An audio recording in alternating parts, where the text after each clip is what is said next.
Question क्या है, when 20 gram of naphthoic acid C11H8O2 is dissolved in 50 gram of benzene. ठीक है sir, कैप की वैल्यू दे रखी 1.72 kelvin kilogram per mole. A freezing point, depression of freezing point में डिप्रेशन दे रखा है 2 केल्विन का is observe. The van't Hoff factor is, अब वांट ऑफ फैक्टर निकालना है तो सबसे पहले न्यूमेरिकल में ये सोचा करो कि ये चीजें दे रखी है, क्या क्या दे रखा है, कौन सा फॉर्मूला लगेगा, फॉर्मूले का क्या मॉडिफिकेशन होगा। ठीक है, तो यहां पे देखो आपको 20 ग्राम नेप्थोइक एसिड दे रखा है, 50 ग्राम बेंजीन दे रखा है, केएफ भी दे रखा है आपको, और फ्रीजिंग पॉइंट में डिप्रेशन दे रखा है, वांट ऑफ फैक्टर पूछा है। तो फ्रीजिंग पॉइंट से आप वांट ऑफ फैक्टर कैसे निकालते हो, delta T F is equal to I K F M. ठीक है, यही है। अब यहां से आई की वैल्यू क्या हो जाएगी, आई के लिए आप क्या कर सकते हो, डेल्टा टीएफ बटा के एफ इंटू एम।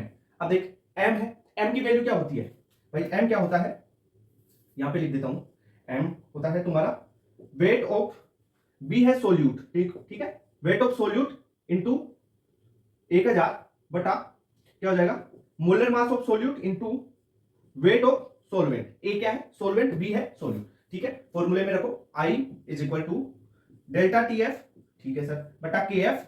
अब एम की वैल्यू नीचे रखोगे तो देखो उल्टा हो जाएगी ये, तो ये यहां पे क्या हो जाएगा, देखो M B into W A upon W B into 1000।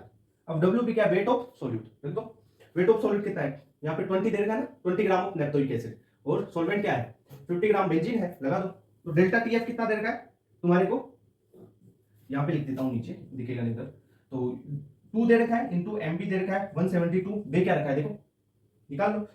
और ये वेट ऑफ 50 ग्राम बेंजीन है ना, अपॉन 1.72 केएफ दे रखा है इंटू वेट ऑफ सोल्यूट 20 ग्राम दे रखा है, 20 इंटू 1000। तो ये सोल्व कर दो यहां से, देखो 172 172 ये 100 बार, ठीक है, इस जीरो से ये जीरो गया, 2 से ये 2 गया, और बिल्कुल सिंपल हो गई कैलकुलेशन।